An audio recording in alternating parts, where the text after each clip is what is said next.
హల్లెలూయా. Semi Christmas ఆరాధనకు స్థానిక దేవుని సేవకులు ఇక్కడ పరిచయం జరిగిస్తున్నటువంటి ప్రసాదయ్య గారు ఏర్పాటు చేసి ఉన్నాడు. కొన్ని రోజుల ప్రార్థన ఫలితముగా ఈ కూడికను ఏర్పాటు చేసుకొని ఉన్నాము. అందును బట్టి దేవునికి స్తోత్రం కలుగును గాక. ఈ రోజున ఈ పండుగ, ఈ క్రిస్మస్ పండుగ కొన్ని దేశాలు ఒక్కొక్క పండుగను ఆచరిస్తూ వస్తాయి. కానీ మనం ఈ రోజు ఈ సెమీ క్రిస్మస్ ఏర్పరచుకున్నటువంటి ఈ క్రిస్మస్ పండుగని ప్రపంచంలో ఉన్న ప్రతి దేశ ప్రజలు ఈ క్రిస్మస్ పండుగను జరుపుకుంటారు. స్తోత్రం, హల్లెలూయా. అసలు ఇంతకీ ఈ క్రిస్మస్ పండుగలో ఉన్న ప్రత్యేకత ఏంటి? ప్రపంచ దేశాలన్నీ ఐక్యత కలిగి యూనిటీగా ఈ పండుగను ఆచరించడానికి గల కారణం ఏమిటి? ఈ పండుగ ద్వారా మనం నేర్చుకునే పాఠం ఏంటో కొద్ది నిమిషాలు దేవుని వాక్యాన్ని చదువుకొని దేవుడు మనతో మాట్లాడేలాగున ఒక చిన్న ప్రార్థన చేద్దాం. చదువుకొని మత్తయి రాసిన సువార్త 2వ వాక్య భాగంలోనికి వెళ్దాం. మత్తయి సువార్త 2వ అధ్యాయము 10-11 వచనాలు చదువుకుందాం. మత్తయి సువార్త 2వ అధ్యాయము 10-11 వచనాలు. వారు ఆ నక్షత్రమును చూచి అత్యానంద భరితులై ఇంటిలోనికి వచ్చి తల్లి అయిన మరియను ఆ శిశువును చూచి సాగిలపడి ఆయనను పూజించి తమ పెట్టెలు విప్పి బంగారమును సామ్రాణిని గోళమును కానుకలుగా ఆయనకు సమర్పించి. మీ కుడి హస్తం నా వాక్య భాగం మీద పెడదాం. చిన్న ప్రార్థన చేద్దాం. తండ్రి నీకు వందనాలు, స్తోత్రాలైనా పరిశుద్ధుడా, ప్రేమామయుడా నీకు వందనాలు చెల్లిస్తున్నానయ్యా. ఈ రాత్రికాల సమయంలో నాయన చదవబడిన లేఖనము నాయన మాకు వచ్చిన బిడ్డలకు నాయన విరిచి వడ్డించమని ప్రార్థన చేస్తున్నామయ్యా. మీరేమై ఉన్నారో ఈ దినము వెల్లడికమని ప్రార్థిస్తున్నామయ్యా. నా వాక్కులు నాయన అయ్యా మాకు వినిపింపజేయమని కోరుకుంటున్నామయ్యా. ప్రతి విధమైన ఆటంకపరిచే శక్తులను ప్రతి విధంగా ఆటంకాన్ని కలుగు చేస్తూ దేవుని వాక్యాన్ని విననీయకుండా అటు ఇటు మనసులను చెప్పుతున్నటువంటి ఆటంకపరిచే శక్తులను యేసు నామములో నేను లయపరుస్తున్నాను ప్రభువా. ప్రాంగణంలో దేవుని భయాన్ని విడుదల చేసుకుంటున్నాం. నా నోటికి నీ మాటలు జతపరిచి మీరే స్వయంగా ప్రత్యక్షంగా మా అందరితో మాట్లాడమని యేసు క్రీస్తు నామములో ప్రార్థన చేసి అడిగి వేడుకుంటున్నాము తండ్రి. ఆమేన్. హల్లెలూయా, హల్లెలూయా. వారు ఆ నక్షత్రమును చూచి ఆనందపడుతున్నారు. ఎవరు చూశారు? జ్ఞానులు నక్షత్రాన్ని చూశారు. చూసి ఆ నక్షత్రాన్ని వెతుక్కుంటూ ఆ ఇంటి యేసు శిశువు ఉన్నటువంటి యేసు తల్లి అయినటువంటి మరియా శిశువు ఉన్నటువంటి ఆ ఇంటి మీద ఆ నక్షత్రం ఆగి ఉండడాన్ని చూసి ఆనందభరితులయ్యారు. జ్ఞానులు ఆ గృహంలోనికి ప్రవేశించారు. ఎవరి గృహంలోనికి? యేసు శిశువుగా ఉన్నటువంటి గృహంలోనికి ఆ జ్ఞానులు ఆ గృహంలోనికి ప్రవేశించారు. ఈరోజు జ్ఞానులు నేర్పుతున్నటువంటి ఒక దివ్యమైన పాఠం ఏంటంటే, జ్ఞానులు నక్షత్రాన్ని వెతుక్కుంటూ వచ్చారు, నక్షత్రాన్ని చూచుకుంటూ వచ్చారు. లోపలికి వెళ్ళిన తర్వాత తల్లి అయిన మరియను చూశారు, కుమారుడైనటువంటి యేసు క్రీస్తు ప్రభువుని చూశారు.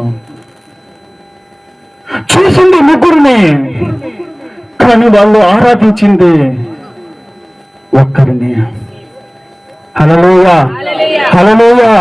నక్షత్రాన్ని వెతుక్కుంటూ వచ్చారు. నక్షత్రాన్ని వెతుక్కుంటూ వచ్చి ఆ గృహంలోనికి ప్రవేశించగానే తల్లి అయిన మరియను చూశారు, యేసుక్రీస్తు ప్రభుని చూశారు. యేసుక్రీస్తు ప్రభువుని మాత్రమే వాళ్ళు ఎందుకు ఆరాధించారు? అప్పటికి యేసుక్రీస్తు ప్రభు ఏమి గొప్ప అద్భుత కార్యాలు చేయలేదు, సూచక కార్యాలు చేయలేదు. శిశువుగా కనపడుతున్నాడు. ఆయనను మాత్రమే ఎందుకు పూజించారు, ఎందుకు ఆరాధించారు? ఈ రోజు జ్ఞానుల ద్వారా మనకు తెలుపుతున్నటువంటి ఒక దివ్యమైన పాఠం ఏంటో తెలుసా? నక్షత్రమును చూశారు, తల్లి అయిన మరియను చూశారు, గాని రాజులకు రాజు, ప్రభువులకు ప్రభు, యుగములకు దేవుడు ఒక్కడే. ఆయన ఆరాధించదగిన వాడు, ఆయనే స్తోత్రార్హుడు.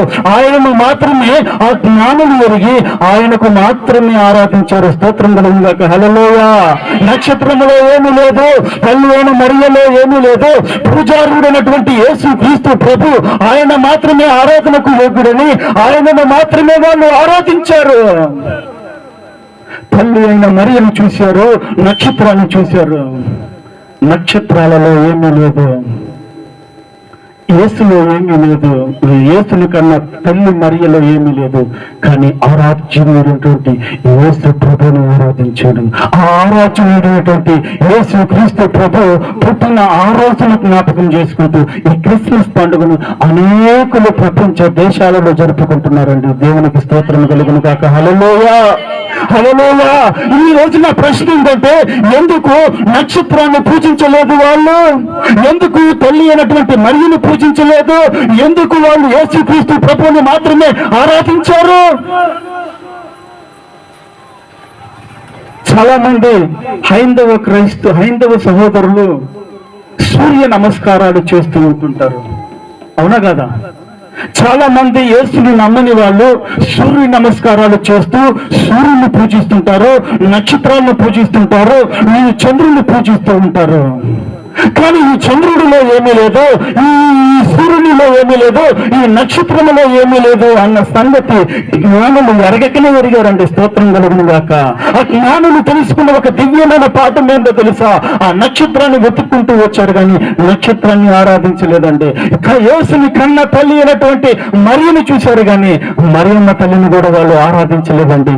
ఆరాధనకు యోగ్యుడు ఈ రోజు నేను ఆరాధిస్తున్నటువంటి నజరుడైన యేసుక్రీస్తు ప్రభువారు. ఆమేన్, హల్లెలూయా. చెప్పక ద్వితీయోపదేశ కాండములో ఆ సూర్యుని ఎందుకు ఆరాధించకూడదు, నక్షత్రాలను ఎందుకు ఆరాధించకూడదని ద్వితీయోపదేశ కాండంలో చెప్పకనే చెప్పాడు. 4వ అధ్యాయము 18వ వచనం 19వ వచనం ఒకసారి చదువుదాం. నేల మీద అమ్మా చదువు. ఆ 18వ అధ్యాయం 18వ వచనం ఆఖరి లైన్ లో ఆకాశము వైపు కనులెత్తి, అక్కడి నుంచి కంటిన్యూషన్ చదువమ్మా. ఆకాశం వైపు కనులెత్తి సూర్య చంద్ర నక్షత్రములైన ఆకాశ సైన్యము చూసి నీ దేవుడైన యెహోవా సర్వ ఆకాశము కిందను సమస్త ప్రజల కొరకు వాటిని పంచి పెట్టి నమస్కరించి వాటిని పూజించకుండానట్లు మీరు బహుగా జాగ్రత్త పడుడి. సర్వ ఆకాశము కింద ఆకాశాన్ని భూమిని పంచిపెట్టాడంట, ప్రజలందరికీ పంచిపెట్టాడంట. దేవుడైన యెహోవా దైవజనుడైనటువంటి మోషే ద్వారా ఇశ్రాయేలు ప్రజలతో మాట్లాడుతున్న మాట అది. ఏమని? ఓ ఇశ్రాయేలులారా, మీరు సూర్యునికైనాను నక్షత్రానికైనాను మీరు మొక్కకూడదు, వాటిని పూజించకూడదు. సర్వ ఆకాశము కింద ఉన్నటువంటి భూమి మీద ఉన్న ప్రజలందరికీ భూమిని ఆకాశాన్ని పంచిపెట్టాడు. సూర్యుని ఎందుకు కలుగు చేశాడు? పగటిపూట వెలుగునివ్వటానికి. చంద్రుని ఎందుకు కలుగు చేశాడు? రాత్రిపూట వెలుగునివ్వటానికి. నక్షత్రాన్ని ఎందుకు కలుగు చేశాడు? వెలుగునివ్వటానికి. కానీ వీటిని మీరు అనుభవించాలే కానీ వాటిని మీరు ఆరాధించకూడదని జ్ఞానులకు తెలిసిన జ్ఞానము ఈ రోజు నేను తెలుసుకోవాలి. స్తోత్రం, హల్లెలూయా. జ్ఞానులు ఎందుకు నక్షత్రాన్ని ఆరాధించలేదో తెలుసా? జ్ఞానులు ఎందుకు తల్లి అయిన మరియను ఆరాధించలేదో తెలుసా? వాళ్ళు ఎరిగిన సత్యం ఏంటంటే వాళ్ళెవ్వరు పూజలు కాదు, యేసు మాత్రమే అర్హుడు. ఆయన నిరంతర స్తోత్రార్హుడు. హల్లెలూయా, హల్లెలూయా. ఇప్పుడు సర్వ ఆకాశం కింద భూమిని, చంద్రుణ్ణి, ఆకాశాన్ని కలుగు చేసి వీటిని అనుభవించమని నీకు పంచి పెడితే నేనేం చేస్తున్నామో తెలుసా? వాటిని అనుభవించకుండా పంచిపెట్టిన వాటిని పూజిస్తున్నాము. పంచిపెట్టిన వారిని ఆరాధించాలా, పంచిపెట్టిన వస్తువులను నువ్వు పూజించాలా? ఈరోజు నీ భాషలో చెప్పాలంటే, నేను వాక్యం చెప్పడానికి వచ్చాను. మనందరము వెళ్తా ఈ వాక్యం వినటానికి వచ్చిన మీ అందరికీ తలా ఒక ₹1 ఇచ్చాను అనుకుందాం. అమ్మో అనుకోండి, నా దగ్గర లేదు. స్తోత్రం, హల్లెలూయా. ₹1 ఇచ్చాను అనుకోండి. ఈ ₹1 తీసుకుని వెళ్ళి ఈ పొన్నూరు చుట్టుపక్కల ప్రాంతాల్లో మీ స్తోమతకు తగినట్టుగా ఒక మంచి స్థలం ఒకటి కొనుక్కొని ఇల్లు కట్టుకొని ఫలానా సంఘములో క్రిస్మస్ ఆరాధన జరిగితే ఫలానా పాస్టర్ గారు వచ్చి వాక్యం చేయడానికి వచ్చి ₹1,00,00,000 ఇచ్చాడు. ఈ ₹1,00,00,000 ఇల్లు చూసుకున్నప్పుడల్లా ₹1,00,00,000 చూసుకున్నప్పుడల్లా ఎవరిని జ్ఞాపకం చేసుకుంటారు? అమ్మా, డబ్బున్నా నన్ను పంచిపెట్టిన నన్ను జ్ఞాపకం చేసుకుంటారు. ఇప్పుడు ఈ మాటలు మీరు జాగ్రత్తగా గమనించండి. సూర్యుని, నక్షత్రాలను, చంద్రులను పంచిపెట్టింది ఎవరు? దేవుడు వాటిని పంచిపెట్టాడు. వాటిని అనుభవించాలి కానీ వాటిని పూజించకూడదు. స్తోత్రం. హల్లెలూయా, హల్లెలూయా, హల్లెలూయా. జ్ఞానులు నేర్చుకున్న దివ్యమైన పాఠం ఈరోజు మనం నేర్చుకుంటున్నాం. స్తోత్రం కలుగును గాక. ఈరోజు సూర్యుడు, చంద్రుడు ఎవరికి నమస్కారం చేస్తున్నాడు ఒకసారి బైబిల్లో చూద్దాం. ఒకసారి నెహెమ్యా గ్రంథకర్త ఏమంటున్నాడు? 9వ అధ్యాయము 6వ వచనం. నెహెమ్యా గ్రంథం 9వ అధ్యాయము 6వ వచనంలో ఒక మాట, చక్కని విలువ కలిగిన మాట రాయబడి ఉంది అక్కడ. నీవే అత్యున్నతుడైన యెహోవా, నీవే ఆకాశమును, మహాకాశములను, వాటి సైన్యములను, భూమిని చదవమ్మా సృజించి వాటన్నిటిని కాపాడువాడు అంటూ అంటూ చివరిలో ఒక మాట, విలువైన మాట ఉందా? ఆకాశ సైన్యమంతయు నీకే నమస్కారము చేస్తున్నాయంట. ఆకాశ సైన్యములు ఎవరు? ఇందాక మనం చదువుకున్నాం కదా ద్వితీయోపదేశ ఖండంలో. ఈ సూర్యుడు, ఈ చంద్రుడు, ఈ నక్షత్రాలు ఎవరికి నమస్కారం చేస్తున్నాయో తెలుసా? ఈ రోజు క్రైస్తవులను నేను ఆరాధించుతున్నటువంటి, ఆరాధనకు లోకుడైనటువంటి, ప్రచారుడైనటువంటి, నేను ప్రకటిస్తున్నటువంటి నజరేయుడైన యేసు క్రీస్తు ప్రభువుని సూర్య, చంద్ర, నక్షత్రాలు ఆరాధిస్తున్నాయట, నమస్కారం చేస్తున్నాయట. ప్రకృతి దేవునికి నమస్కారం చేస్తున్నట్టే నిజమైన దేవుడు ఎవరై ఉంటారంటే నేను ప్రకటిస్తున్నటువంటి యేసు క్రీస్తు ప్రభు. ఆమేన్. హల్లెలూయా, హల్లెలూయా.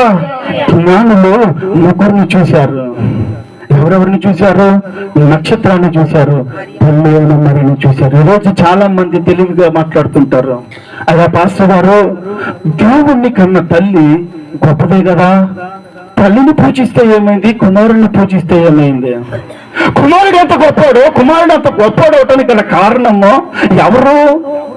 ఈ తల్లే కదయ్యా అని చాలా మంది హృదయంలో ఇప్పటికే ప్రశ్న మొదలైంది. ఎందుకు మరియమ్మ తల్లిని ఆరాధించకూడదు? నేను ఒక చిన్న ఎగ్జాంపుల్ చెప్పమంటారా? ఒక తల్లి ఒక కుమారుణ్ణి కందే, మంచి MBBS డాక్టర్ అయ్యాడు, కార్డియాలజిస్ట్ అయ్యాడు. ఇప్పుడు నీకో ఇంకెవరికైనా, క్షమించనమ్మా మీకు కాదులే, ఎవరికన్నా గుండె జబ్బు వచ్చిందనుకో ఎవరి దగ్గరికి వెళ్తాడు? అమ్మా, డాక్టర్ గారి దగ్గరికి వెళ్తారా? డాక్టర్ గారు తన తల్లి దగ్గరికి వెళ్తే రోగం తగ్గుతా? డాక్టర్ గారి దగ్గరికి వెళ్తే ఆయన ఆపరేషన్ చేసి, సర్జరీ చేసి ఆ రోగాన్ని నయం చేస్తాడు. ఇప్పుడు ఇదే అరే డాక్టర్ గారిని కందే తల్లి అయితే ఆ తల్లి దగ్గరికి వెళ్తే ఆ తల్లి గారు నయం చేసి తల్లి మీరు వెళ్ళారు అనుకో, ఇంట్లో కూరగాయలు కోస్తే కత్తి పట్టు చూసారా, అది తీసుకొని మొదలు పెడితే మీకు ఆపరేషన్. ఇప్పుడు ఎవరిని ఆరాధించాలి? ఎవరిని ఆరాధించాలి? డాక్టర్ గారినే దగ్గరికి వెళ్తే రోగం తగినట్లుగా యేసుని మాత్రమే నేను ఆరాధించాలి. స్తోత్రం. హల్లెలూయా. కన్న మరియ తల్లి, యేసు తల్లి మరియ పునీతురాలే, యేసు తల్లి గౌరవనీయురాలే, యేసు తల్లి మరియ పరిశుద్ధురాలే, కానీ ఆమెను ఆరాధించకూడదండి. స్తోత్రం. హల్లెలూయా. జ్ఞానులు ఎరగకనే ఎరిగిన సత్యం ఏందో తెలుసా? యేసుని కన్న తల్లి మరియను ఆరాధించకూడదు, యేసుని మాత్రమే ఆరాధించాలి. ఆయన మాత్రమే పూజారుడు, ఆయన మాత్రమే నిరంతర స్తోత్రారుడు, ఆయనకు మాత్రమే అర్హత ఉంది అని ఆ జ్ఞానులు ఎరగకనే ఎరిగి వెళ్ళి ఆయనను ఆరాధించారు. అత్యానందభరితులై రోజు ఈ వాక్యం ఉంటున్న నీవు నేను, ఈ శని క్రిస్మస్ ఆరాధనకు వచ్చిన నీవు నేను, ఈరోజు ఈ వాక్యము ఎక్కడ ఉండి కూర్చొని వింటున్నావో నాకైతే తెలియదు, కానీ ఇప్పుడు దాకా నీవు నేను ఎవరిని ఆరాధించామో, ఒకవేళ నక్షత్రాలను ఆరాధిస్తున్నారేమో మీ కుటుంబాలను, ఒకవేళ సూర్య నమస్కారాలు చేస్తున్నారేమో, ఒకవేళ ఈ విగ్రహారాధన వైపు చేసుకుంటూ మీ కుటుంబంలో జరుగుతూ వెళ్తుందేమో, ఈ రోజు స్పష్టంగా దేవుని లేఖనాల్లో నుంచి పరిశుద్ధాత్మ దేవుడు నీతో నాతో మాట్లాడుతున్నాడు. యేసు ఒక్కడే దేవుడు. స్తోత్రం. హల్లెలూయా.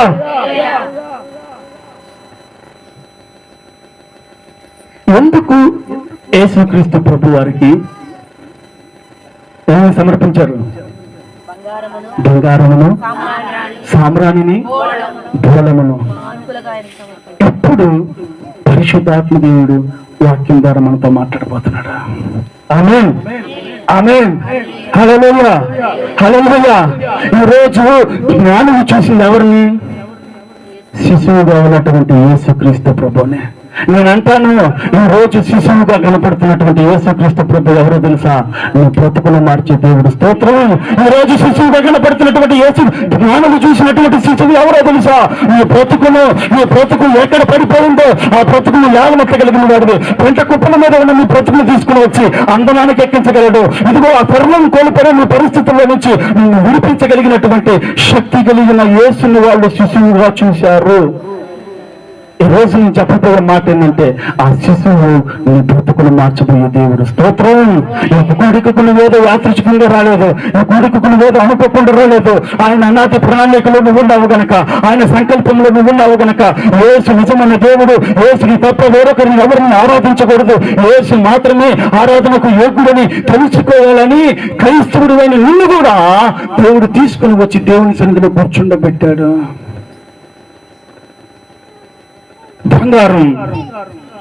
బంగారమును, సామ్రాణిని, బోళమును వాళ్ళు ఆయనకు సమర్పించిరి అని రాయబడి ఉంది. బంగారము దేనికి సాదృశ్యమో తెలుసా? బంగారము సంపూర్ణ దైవత్వానికి, రాజరికానికి సాదృశ్యం.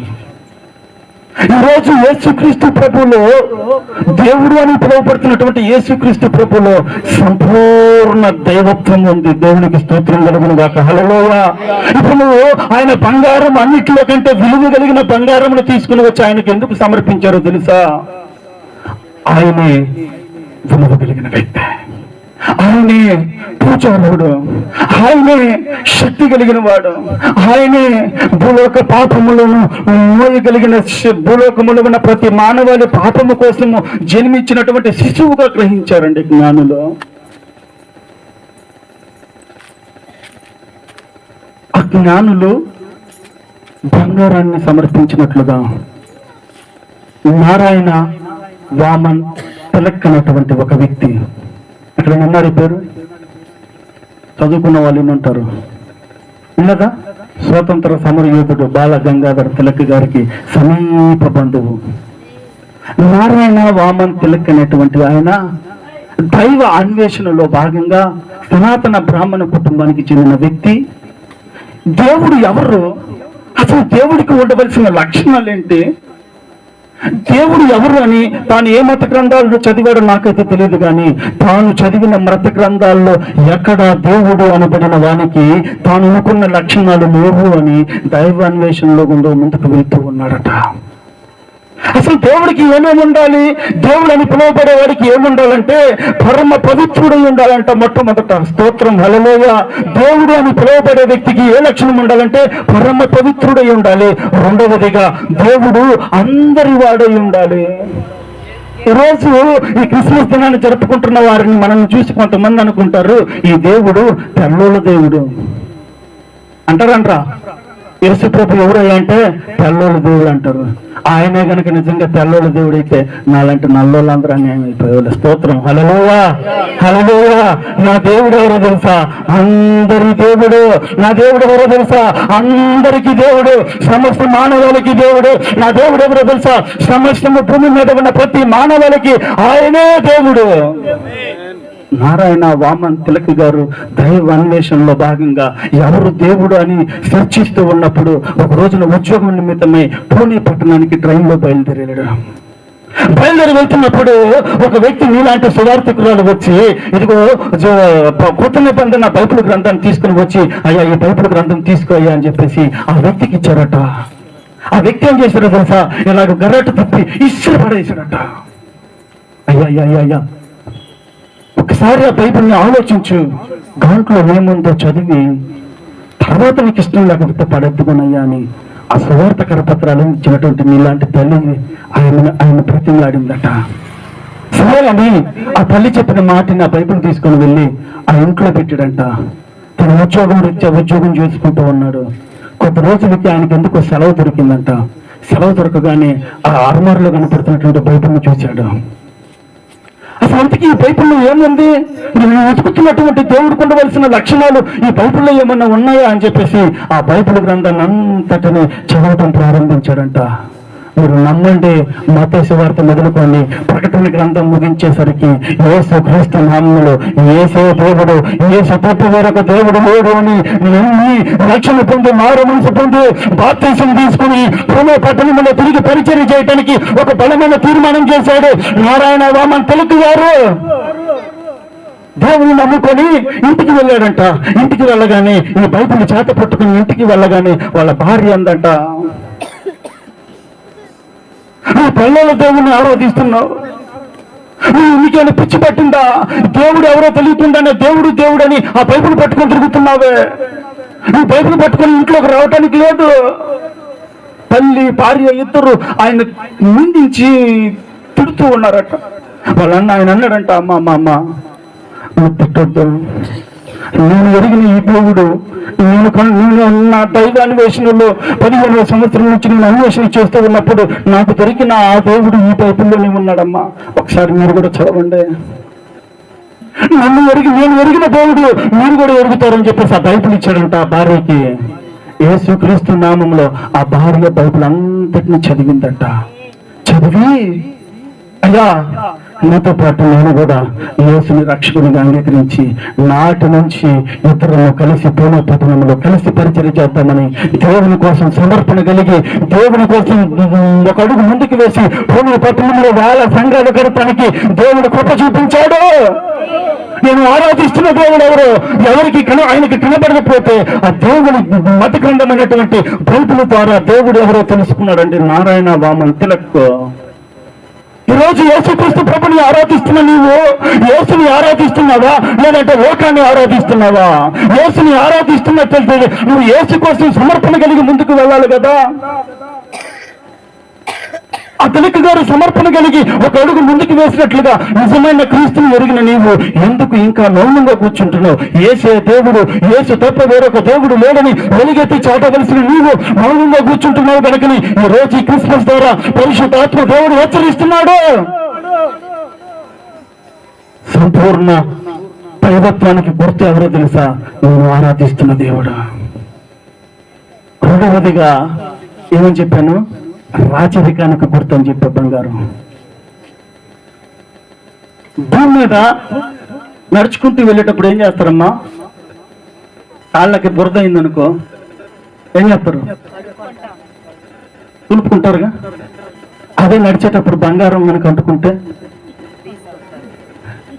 బంగారం అంటుకుందనుకో మీ కాళ్ళకి ఏం చేస్తారు? లోహాలన్నిటిలో కల్లా విలువ కలిగింది ఏంది? ఏండా? ఎత్తడా? బంగారం.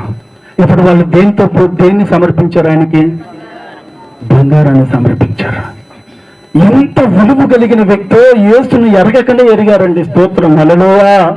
యేసు ఎవరో, యేసుకున్న గొప్పతనం ఏంటో, యేసు ఎందుకు ఈ లోకానికి వచ్చాడో, యేసు ఎందుకు పంపబడ్డాడో ఎరగకనే జ్ఞానం ఎరిగారు. ఈరోజు ఈ వాక్యం వింటున్న నీవు యేసు అందరి వాడు, యేసు సంపూర్ణ దైవత్వానికి గుర్తు, యేసు నిన్ను నన్ను రక్షించడానికి లోకానికి వచ్చినటువంటి శిశువుగా కనబడుతున్నటువంటి ఈయన ఎవరో తెలుసుకున్నారు జ్ఞానులు. ఈ రోజు నువ్వు తెలుసుకోవాలి. బంగారమును వారికి సమర్పించి ఆయనను పూజించారు. తల్లి, రోజు విలువ కలిగిన వ్యక్తి కోసం ఈ లోకంలో దేవుని రక్షకుడిగా అంగీకరించావు. ఈ విలువ కలిగిన వ్యక్తి ఇలాంటి క్రిస్మస్ పండుగలు అనేక మంది వచ్చిపోతూ ఉన్నాయి, కానీ ఇంకా నీ కుటుంబంలో రక్షణ లేదు. నిజమైన క్రిస్మస్ ఎవరికి కలుగుతుందో తెలుసా? ఒక తాగుబోతు భర్త తాగొచ్చి ప్రతిరోజు భార్యను కొడుతున్నాడు. క్రిస్మస్ పండుగ వస్తే ముందు ఇంకా ఎక్కువ తాగుతారా తక్కువ తాగుతారా? అమ్మా అమ్మా ఎక్కువ తాగుతారు కదా. ఆ రోజు ఇంకా 4 తన్నులు ఎక్కువగానే ఉంటాయి. ఆ తల్లికి క్రిస్మస్ పండుగ ఉందా? నిజమైన క్రిస్మస్ పండుగ ఉందా? తల్లి ఎప్పుడూ గొడవ జరిగేదానికంటే ఆ పండుగ రోజు ఎక్కువ గలుపులు జరిగింది కుటుంబంలో. ఇప్పుడు ఆ తల్లికి నిజమైన క్రిస్మస్ పండుగ ఏదో తెలుసా? ఒక పాపి అనగా తన భర్త రక్షకుడిగా మారితే, అనగా రక్షణ తీసుకొని దేవుని వైపు మారితే ఆ కుటుంబంలో కలిగే సంతోషం ఇంత అంత కాదు. అవునా కదమ్మా? కుటుంబం అంతా కలిసి కూర్చొని పండుగ రోజున కలిసి భోజనం చేసిన రోజులు ఎన్నో అరుదైపోయాయి ఈ రోజుల్లో. కానీ నిజమైన పండుగ ఏదో తెలుసా? ఒక పాపి పవిత్రుడిగా మారటమే. స్తోత్రం. హల్లెలూయా. మీ కుటుంబంలో ఇంకా రక్షణ లేని వారు ఎవరున్నారు?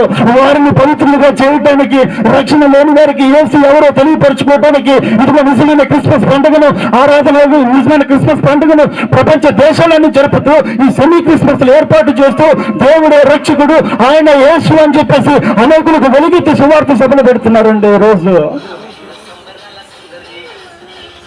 అత్యంత విలువ కలిగిన వ్యక్తి నేను ఆరాధిస్తున్న వ్యక్తి. అందుకే జ్ఞానులు ఎరగకనే ఎరిగి జ్ఞానులు ఆయనకు బంగారాన్ని సమర్పించారు. స్తోత్రం. హల్లెలూయా. రెండవదిగా సామ్రాణ్యంలోనే ఒక మాట గుర్తొచ్చింది. భక్తునికి భగవంతునికి, అమ్మా మీరు బాగా మంచి ఫాస్ట్ ఉన్నారు అలాంటి వాటిల్లో. భగవంతునికి భక్తునికి అనుసంధానమైంది అంబికా దర్బార్ భక్తి అంట. ఆ అంబికా దర్బార్ భక్తి అనుసంధానంగా ఉంటారో నాకైతే తెలియదు, కానీ నేను ప్రకటిస్తున్న యేసుకు ఎందుకు సామ్రాణిని సమర్పించారంటే, సామ్రాణి మధ్యవర్తి, ఈ యాచకత్వానికి గుర్తనమాట. దేవునికి మీకు మధ్యవర్తిగా ఉన్నాడు అనమాట. స్తోత్రం. హల్లెలూయా. హల్లెలూయా. ఈ రోజు ఎందుకు వాళ్ళు సామ్రాన్ని సమర్పించారు తెలుసా? ఈ రోజు యేసు ఎవరో నువ్వు తెలుసుకోవాలని. యేసు ఎవరు అంటే నీకు దేవునికి మధ్యవర్తి. స్తోత్రం. హల్లెలూయా. ఈ రోజు కుటుంబంలో నువ్వు ప్రార్థన చేసుకునే అనుభవాలు కోల్పోయేవేమో, నువ్వు ప్రార్థన చేసుకునే అనుభవాలు లేక, ఇదిగో యేసు ఎవరో తెలుసుకోలేక నువ్వు ప్రార్థన బలిపీఠాలు పడిపోయి ఉన్నాయి. నువ్వు ప్రార్థన చేసినప్పుడల్లా, దేవుని సన్నిధిలో ప్రార్థన చేసినప్పుడల్లా, యేసు గురించి యేసు సన్నిధిలో ప్రార్థన చేసినప్పుడల్లా నీ దగ్గర నుంచి సమాచారాన్ని దేవునికి తీసుకుని వెళ్ళి అక్కడి నుంచి నీకు సమాచారాన్ని తీసుకుని రావడానికి ఉండే మధ్యవర్తియే యేసుక్రీస్తు ప్రభువారు. అందుకే నేనే మార్గమును, నేనే సత్యమును, నేనే జీవమును, నా ద్వారా తప్ప తండ్రి యొద్దకు ఎవరును వెళ్ళలేరని రాయబడి ఉంది. ఎలాగనే మీలాంటి ఒక సువార్త సభలో వాక్యం విని ఇంటికి వెళ్ళారంట. ఇంటికి వెళ్ళిన తర్వాత తన ఒక కుమార్తెకు వివాహం చేద్దామని పెళ్లిళ్ళు పేరైకి పిలిచి ఆయన కుమార్తెకు వివాహం చేద్దామన్నారంట. ఏమన్నాడు? వివాహం చేద్దామని చెప్పినప్పుడు ఆ కుమారుడిని, పెండ్లి కుమారుడిని వెతుక్కుంటూ వచ్చి ఆ పెండ్లి కుమారుడిని గురించి 4 మాటలు కల్పించి, ఈయన ప్రార్థనా పరుడు, ఈయన ప్రార్థన బాగా చేస్తాడు, ఈ వ్యక్తి దేవుణ్ణి నమ్మిన వ్యక్తి అని చెప్పేసి ఏమంటారు, 4 అబద్ధాలు ఆడన్నా పెళ్లి చేద్దామని చేశాడంట. పెళ్ళి అయిపోయింది. భార్యాభర్తలు ఇద్దరు 3 రోజుల తర్వాత ప్రార్థన చేసుకున్నాం కూర్చున్నాం అన్నంట భార్య. ఏమన్నాడు? ప్రార్థన చేసుకున్నాం కూర్చున్నాం అంటే ప్రార్థనలో బాగానే కూర్చున్నారు భార్యాభర్త. కూర్చున్న తర్వాత భార్య అంటుంది, నువ్వు ప్రార్థన చేయ. భర్త అంటున్నాడు, ఆర్టీసీ బస్సులో ఏమని రాసింది? ఏమని రాసి? స్త్రీలను గౌరవించండి. ఆర్టీసీ బస్సుల్లో స్త్రీలను గౌరవం ఇప్పుడైతే అది లేదులేమ్మా. ఇప్పుడు వచ్చిన పథకాల్లో తెలంగాణలో ఏముంది? స్త్రీలకు ఫ్రీ బస్ కదా. ఇప్పుడు దానికాడ ఏం రాయాలంటే పురుషులను గౌరవించని అని రాయాలి. ఆ మాటని అమ్మమ్మ నువ్వు చేయి ఫస్ట్ నేను తర్వాత ప్రార్థన చేస్తాను అన్నాడంట. ప్రార్థన చేయటం ప్రారంభించిందంట. తండ్రి నీకు వందనాలయ్యా, నీకు ఎంత మంచి భర్తను ఇచ్చావయ్యా, నీకు స్తోత్రాలయ్యా, ఒక మంచి ప్రార్థనా పరుని ఇచ్చావయ్యా, నీకు స్తోత్రాలయ్యా. నా కుటుంబము తండ్రి ఇంత సంతోషంగా ఉండటానికి, నీవే కారణమయ్యా తండ్రి తండ్రి తండ్రి అని అడిగి చివరిలో అన్నంట, యేసు నామములో అడుగుతున్నాను తండ్రి అని ముగించిందంట. ఇప్పుడు మొదలయ్యే తెప్పులో ఎదురుగున్నటువంటి భర్తని అయ్యాక నువ్వు ప్రార్థన అన్నట్ట. మామయ్య నీకు వందనాలు మావయ్య, ఏసై మావయ్య నీకు వందనాలు, ఒక మంచి కుమార్తెని ఇచ్చావు మావయ్య నీకు వందనాలు, మావయ్య ఇంత మంచి భార్యని ఇచ్చావు మావయ్య నీకు వందనాలు, ఇంత మంచి భార్యని నువ్వు నాకు ఇచ్చినందుకు వందనాలు మావయ్య, స్తోత్రాలు మావయ్య, ఏసయ్య నామములో అడుగుతున్నాను మావయ్య ఆమెను అన్నాడంట. లాస్ట్ ఎందుకన్నా మాట అంటే ప్రార్థనకు ఉన్నటువంటి కనీస విలువలు కూడా తెలియకుండా ఈరోజు క్రైస్తవులుగా బ్రతుకుతున్నారు. నా యేసు ఎవరో తెలుసా? ఈ రోజు నువ్వు నీకు దేవునికి మధ్యవర్తిగా ఉండి నువ్వు భూమి మీద వేటిని అడుగుతావో వాటిని నీకు అనుగ్రహించడానికి కుమారుడైనటువంటి యేసుక్రీస్తు ప్రభు తండ్రి దగ్గర విజ్ఞాపన చేసే విజ్ఞాపనకర్తగా ఉన్నాడు. ఈ రోజు ఆయన యాజకత్వం వహించుకోవడానికి యాజకుడుగా ఉన్నాడు కనుకని జ్ఞానులు ఎరగకని ఎరిగి ఈయన యాజకుడు అని ఎరిగి దేవుని దగ్గర అనగా శిశువుగా ఉన్నటువంటి యేసుక్రీస్తు ప్రభు దగ్గర సామ్రాన్ని సమర్పించారంటే ఎన్ని రోజులైపోయింది మీరు ప్రార్థన చేసి? ఏకంగా ప్రార్థన చేసి ఎన్ని రోజులైపోయింది? కుటుంబ ప్రార్థన చేసి ఎన్ని రోజులైపోయింది? నీ కుటుంబ ప్రార్థనలో నీ కుటుంబ ప్రార్థన బలిపెట్టాలు పడిపోయాయి కదా. నీ ఇంట్లో నీ భర్తకు నీకు మధ్య సంబంధాలు తెగిపోయాయి కదా. ఎందుకు తెగిపోయాయి? ఎందుకు ఆ బాంధవ్యం మధ్య విరువుల మధ్య అనుసంధానం లేకుండా ఉంటుంది తెలుసా? ఈ రోజు నువ్వు యేసు క్రీస్తు ప్రభు దగ్గర మోకరించి ఎన్ని రోజులైపోయిందో. యేసుని రక్షకుడిగా అంగీకరించావు కదమ్మా. రక్షకుడిగా అంగీకరించిన నేను ఏం చేయాలో తెలుసా? ప్రతిరోజు ఉదయమే రక్షణ లేని నీ భర్త కోసం ప్రార్థన చేయాలి, రక్షణ లేని నీ కుమారుల కోసం ప్రార్థన చేయాలి, రక్షణ లేని నీ కుటుంబంలో ఎన్ని బంధువులు ఎంతమంది ఉన్నారో వారందరి కోసం ప్రతిరోజు ప్రార్థన చేసే వ్యక్తిగా ఉండాలని ఈ రోజు పరిశుద్ధాత్మ దేవుడు నా ద్వారా నీతో మాట్లాడుతున్నాడు. తల్లి, ఎవరివైనా సరే ఇంత రక్షణ సువార్తను గనక విడిచిపెట్టి వెళ్ళిపోతే, ఈ రక్షణ సువార్తను గనక నువ్వు జ్ఞాపకం చేసుకుని ఇంటికి వెళ్ళిన తర్వాత నీ భర్తకు, నీ భార్యకు, నీ పిల్లలకు నువ్వు గనక ఈ సువార్తను పంచిపెట్టినట్లయితే యేసు ఎవరో నీకు అర్థమై ఉంటుంది. నువ్వు పోయి వాళ్ళకి చెప్తావు. స్తోత్రం కలుగునుగా. కాలంలోవా వచ్చిపోయే క్రైస్తవుల మాదిరిగా ఉంటున్నావు కానీ, నామకార్థ క్రైస్తవులుగా ఉంటున్నావు కానీ యేసులో ఉన్న గొప్పతనాన్ని నువ్వు తెలుసుకోలేదు. జ్ఞానాన్ని తెలుసుకున్నారండి. రోజు ఎట్లా చెప్పమంటారు? దేవుని మందిరంలో ఉన్నంతసేపు యేసు యేసు అని ఆరాధిస్తూనే ఉంటాం. దేవుని మందిరం నుంచి బయటకు వెళ్ళిన తర్వాత ఏం చేస్తాం?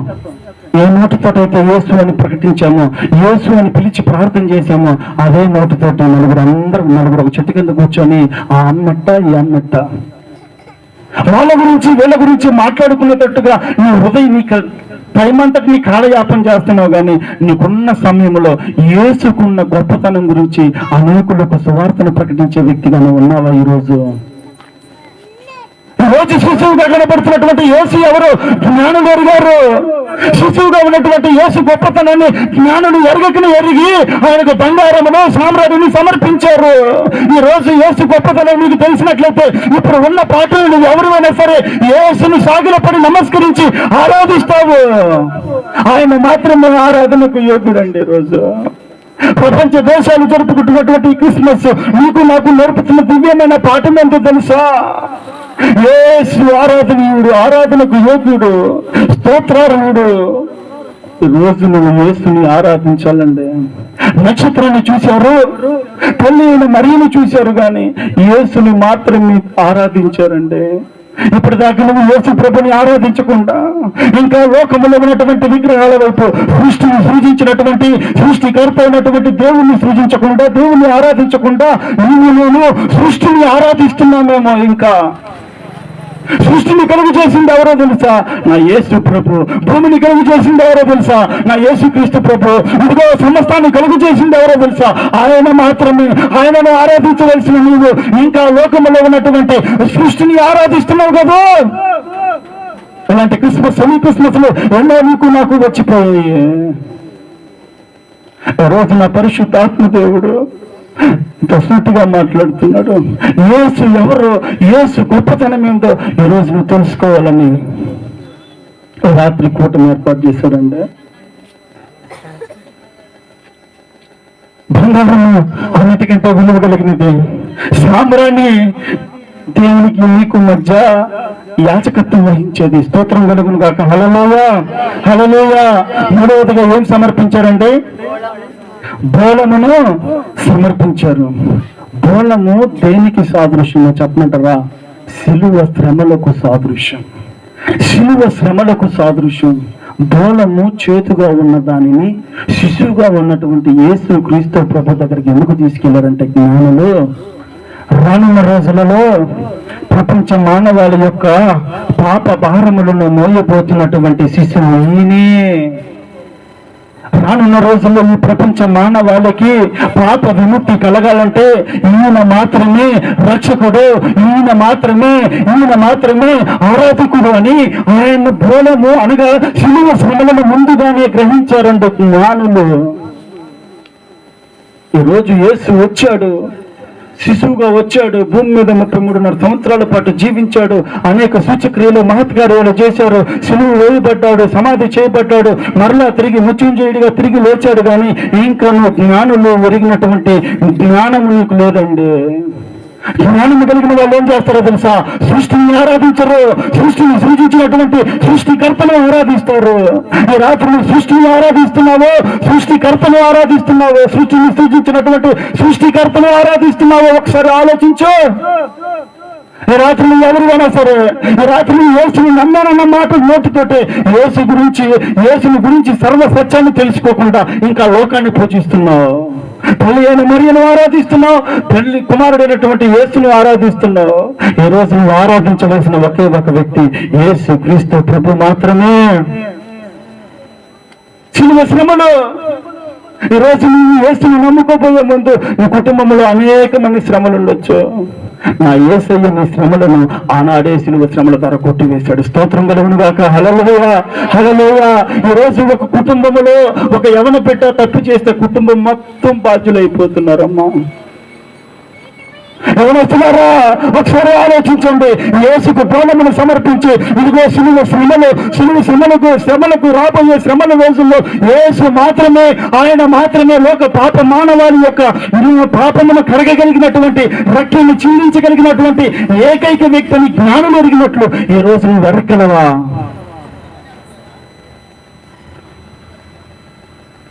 నేను ఒక రోజున ఒక ప్రాంతంలో ఇలాగ నేను బోధించడానికి వెళ్ళలేదు, ఒక కూడికి వెళ్ళాను.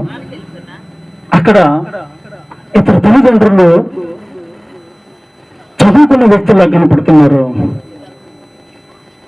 ఆ మందిరం పక్కన కూర్చొని పిచ్చోళ్ళలాగా ఉన్నారు. అక్కడ ఉన్నటువంటి పాస్టర్ గారు, అయ్యా ఏమైందయ్యా? వాళ్ళు ఎవరు ఏందని అడిగితే ఆ పాస్టర్ గారు అన్నారు, పాస్టర్ గారు పిచ్చోళ్ళలాగా కనపడుతున్నటువంటి వీళ్ళు, మతి స్థిమితం లేకుండా కనపడుతున్నటువంటి వీళ్ళు ఎవరో తెలుసా? ఐపీఎస్ అధికారి ఒక ఆయన, ఆ తల్లి మంచి గవర్నమెంట్ ఉద్యోగస్తురాలు. లేక ఒక కుమార్తెను కనుక్కున్నారు. ఆ కుమార్తెను కనుక్కున్న తర్వాత ఒకళ్ళు చాలులే అనుకున్నారు. ఆమెను సక్రమంగా పెంచుకుంటే చాలులే అనుకొని ఆ ఒక్క ఆమెతోటే ముగించారండి. బాగా చదువుకున్న సమయంలో హాస్టల్లో ఉండటానికి, చదువుకోవడానికి అవకాశం ఇచ్చారు. గారాభంగా పెంచారు. ఆ గారాభంగా పెంచిన సమయంలో, హాస్టల్లో చదువుకునే సమయంలో ఒక రోజున తల్లికి ఫోన్ చేసి ఏడవటం ప్రారంభించింది. ఏమైంది అంటే, అమ్మా నేను ఒక వ్యక్తి చేతిలో మోసపోయాను. ఆ మాట వినగానే తల్లికి తండ్రికి గుగ్గోలు పెట్టేటట్టు వేదన భరితం మొదలైంది. ఆ వేదన భరితమైన సమయంలో ఆ తల్లి తండ్రి ఇద్దరు కలిసి ఆ చదువుకుంటున్నటువంటి ఆ టౌన్కి వెళ్ళి, ఆ హోటల్ రూమ్ దగ్గరికి వెళ్ళి, అమ్మా ఎవరో చెప్పమ్మా, అతని కాళ్ళన్నా పుట్టుకుని వచ్చి నీకు వివాహం చేస్తామంటే అతను 1 నెల రోజుల నుంచి నాకు కనబడటం లేదు. ఏమొస్తున్నారా? ఒకసారి ఆలోచించండి.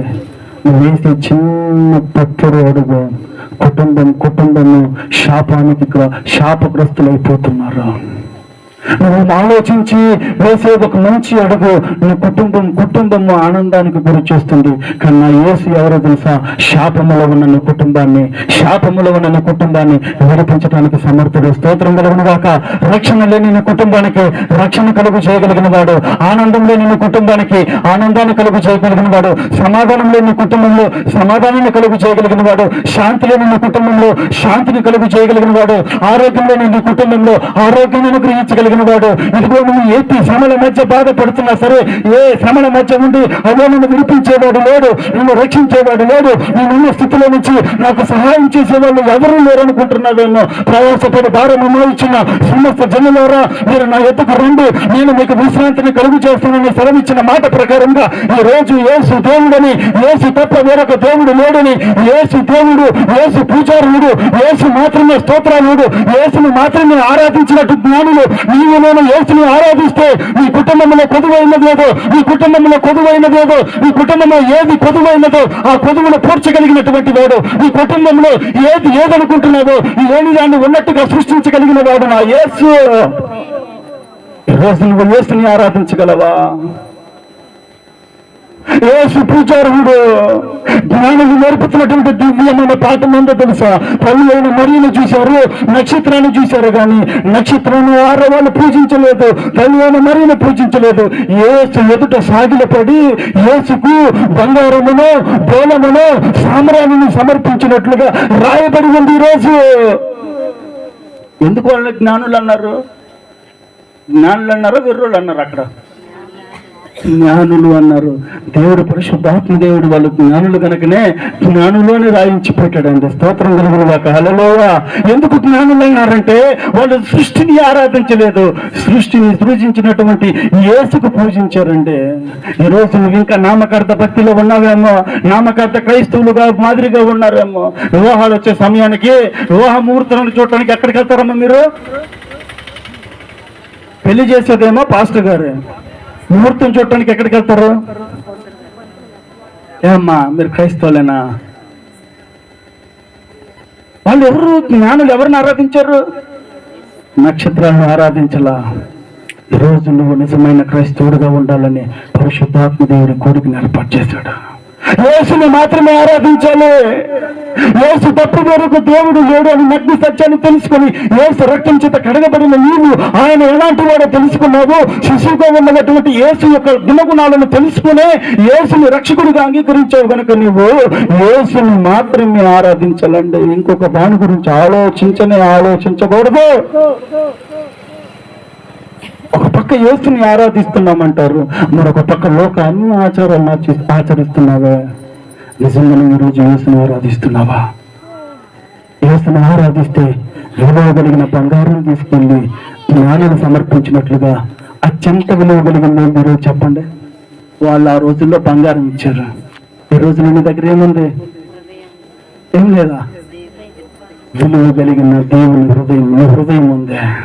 ఈరోజు ఆ రోజు బంగారం వాళ్ళు సమర్పించారు, ఈరోజు యేసుకు నీ హృదయాన్ని ఇవ్వగలవా? ఈరోజు నువ్వు ఎక్కడ ఉన్న వ్యక్తివైనా సరే, వాక్యం ఎక్కడ ఉండి ఉంటున్నావో నాకు తెలియదు, కానీ నువ్వు ఏ ప్రాంతంలో ఉన్నా ఇదిగో అనుకోకుండా ఇవన్నీ ఈ యొక్క స్థలానికి వచ్చి దేవుడు వాక్యం ఉంటున్నావేమో. నువ్వు యేసు ఎట్టివాడు ఈ రాత్రి ఎరిగావు గనక, జ్ఞానులు తెలుసుకున్నారు కనుక, నీవు కూడా ఎరిగావు గనక నీ హృదయాన్ని దేవునికి ఇచ్చినట్లయితే నా దేవుడు ఈ రాత్రి నిన్ను ఆశీర్వదించి పంపాలనుకుంటున్నాడు. ఆమేన్. హల్లెలూయా. హల్లెలూయా. నీ హృదయాన్ని ఇవ్వగలవా? విలువ కలిగిన హృదయాన్ని. జ్ఞానులు బంగారం ఇచ్చారు, బోళం ఇచ్చారు, సామ్రాన్ని ఇచ్చారు. మరి నువ్వేమి ఇస్తావు రాత్రి? ఎప్పుడో ఇచ్చాను పాస్టర్ గారు నా హృదయాన్ని అంటారా? ఇస్తే నీ హృదయంలో దేవుని కార్యాలు జరుగుతున్నాయా? దేవునికి స్తోత్రం. నీ హృదయంలో దేవుడు ఉంటే లోకం ఉండదు, లోకం ఉంటే దేవుడు ఉండడు. ఒక వరలో 2 కత్తులు ఉంటాయా? అమ్మ సామెత ఉంది కదా, ఉంటాయా? నీ హృదయంలో దేవుడు ఉంటే దేవుని కార్యాలు జరుగును కాక. ఆమేన్. ఈ రోజు నువ్వు యేసుని ఆరాధిస్తున్న వ్యక్తిగా ఈ యొక్క స్థలంలోకి వస్తే నా దేవుడు నిన్ను 2 చేతులతో ఆశీర్వదిస్తున్నాను. నువ్వు ఆశీర్వదించబడదు గాక. ఒకవేళ ఇప్పుడు దాకా నువ్వు యేసు ఎవరో తెలియకుండా ఈ ప్రాంతంలోనే కూర్చున్నావేమో, నా మధ్యలోనే కూర్చున్నావేమో, యేసు యొక్క గొప్పతనాన్ని జ్ఞానుల ద్వారా తెలుసుకున్నావు. ఈరోజు యేసు దేవుడు, యేసుని గనక నువ్వు ఆరాధించినట్లయితే నా యేసు ఎవరో తెలుసా? పంట కుప్పల మీద ఉన్న నన్ను తీసుకుని వచ్చి అందనానికి ఎక్కించగలడు. ఈరోజు ఆయన అనుకుంటే దీని దరిద్రం లేవనెత్తగలడు. ఆకాశాలను కలుగు చేసిన నా యేసు ఈరోజు యేసు విలువ కలిగిన ఆత్మను అడుగుతున్నాడు. నీకు ఏం అడగట్లా నా యేసయ్యా? ఇవ్వగలవా? ఇవ్వగలిగితే మోకరించండి. జ్ఞానులకు తెలిసిన నగ్న సత్యము, జ్ఞానులు తెలుసుకున్న దివ్యమైన పాఠం ఈ రోజు నువ్వు తెలుసుకోవాలి. జ్ఞానులు నక్షత్రాన్ని పూజించలేదు, జ్ఞానులు యేసు ప్రభువుని ఆరాధించారండి. జ్ఞానులు యేసు క్రీస్తు ప్రభుని ఆరాధించారు. కళ్ళు మూసుకోవాలి. ఒకసారి ఆలోచించు. ఇష్టమైన దేవుడు ఎవరు ఈ రాత్రి? ఈ జ్ఞానులు ఎవరిని ఆరాధించారు ఈ రాత్రి? నక్షత్రాన్ని ఆరాధించారా? తల్లి అయిన మరియను ఆరాధించారా? శిశువుగా ఉన్నటువంటి యేసుకు సాగిల పడ్డారా? నువ్వెవరికి సాగిల పడుతున్నావు రాత్రి? నువ్వెవరిని పూజిస్తున్నావు ఈ రాత్రి? నువ్వు ఎవరిని ఆరాధిస్తున్నావు ఈ రాత్రి? ఆరాధనకు యోగుడైనటువంటి యేసుని ఆరాధిస్తున్నావా? లోకములో ఉన్నటువంటి మనుషులను ఆరాధిస్తున్నావా? లోక నక్షత్రాలను ఆరాధిస్తున్నావా? సూర్యుని ఆరాధిస్తున్నావా? చంద్రుని ఆరాధిస్తున్నావా? లేకపోతే నువ్వు ఎవరిని ఆరాధిస్తున్నావు ఈ రాత్రి? నువ్వు ఆరాధించవలసినటువంటి ఒకే ఒక వ్యక్తి ఈ రాత్రి నేను ప్రకటిస్తున్నటువంటి యేసుక్రీస్తు ప్రభు. నేను ఆరాధించవలసినటువంటి ఒకే ఒక వ్యక్తి ఈ రాత్రి నేను ప్రకటిస్తున్నటువంటి యేసుక్రీస్తు ప్రభు. ఆయన నిరంతర స్తోత్రార్హుడు.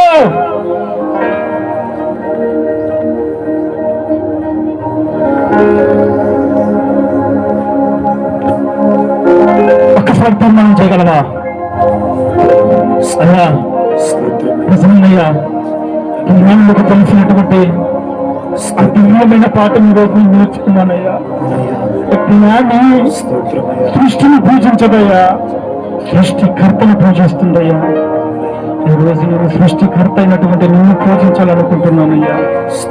ఇప్పటిదాకా రెండు తలంపుల మధ్యలో ఉన్నానయ్యా. నేను కొద్ది రోజులు దేవుల్లో ఉన్నాను, కొద్ది రోజులు లోకంలో ఉన్నానయ్యా.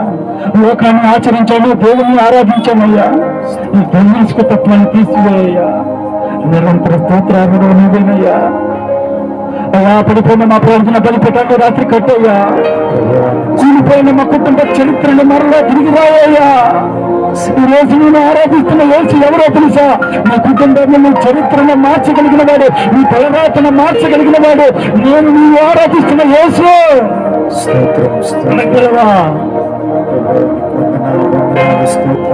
అడిగితే నువ్వు అడిగిన దానికంటే ఊహించిన దానికంటే ఆ చెట్టుకు నువ్వు మేరపోతున్నాడు రోజు.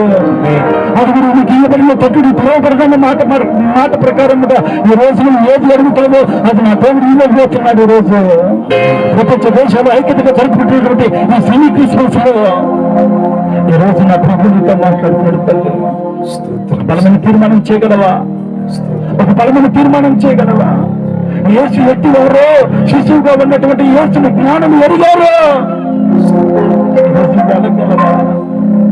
ఇంకా రెండు తలంపుల మధ్య మరియను ఆరాధిస్తూ యేసును ఆరాధిస్తూ బ్రతుకుతున్నావేమో. ఈ రోజు ఒక తీర్మానం చేయి. ప్రభువును క్షమించయ్యా, ప్రభువును క్షమించయ్యా, ప్రభువును క్షమించయ్యా.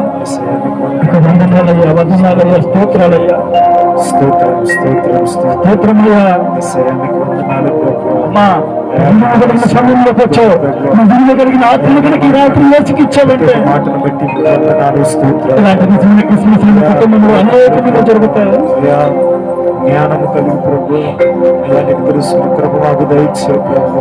అయా ఈనాడు ప్రభు వీటికి మేము ఆరాధిస్తున్నాము ప్రభు, వీటికి మొక్కుతున్నాము ప్రభు. అయ్యా లోకంలో అజ్ఞానం వల్లనే ఉన్నాము ప్రభు, క్షమించండి ఆయన. అయ్యా ఈనాడు ప్రభు దాసులు పెట్టుకుని ప్రభు నీవే నిజమైన దేవుడు, ప్రత్యక్షమైన నీకు వందనాలు ప్రభు. అయ్యా జ్ఞానులు ప్రభు జ్ఞానం కలిగి వెతికారు నాయన. మేము కూడా ఈ లోకంలో ప్రభు జ్ఞానము కలిగి ప్రభు లోకంలో వేటిని కూడా ఆచరించకుండా వాటికి సాగిల పడకుండా ప్రభు. అయా నిజమైన దేవుడు నీ వైపు చూస్తూ నీ వైపు చూస్తూ నేను ఆయా నీకు సాగిల పడే వారిగా సహాయం చేయమని బలప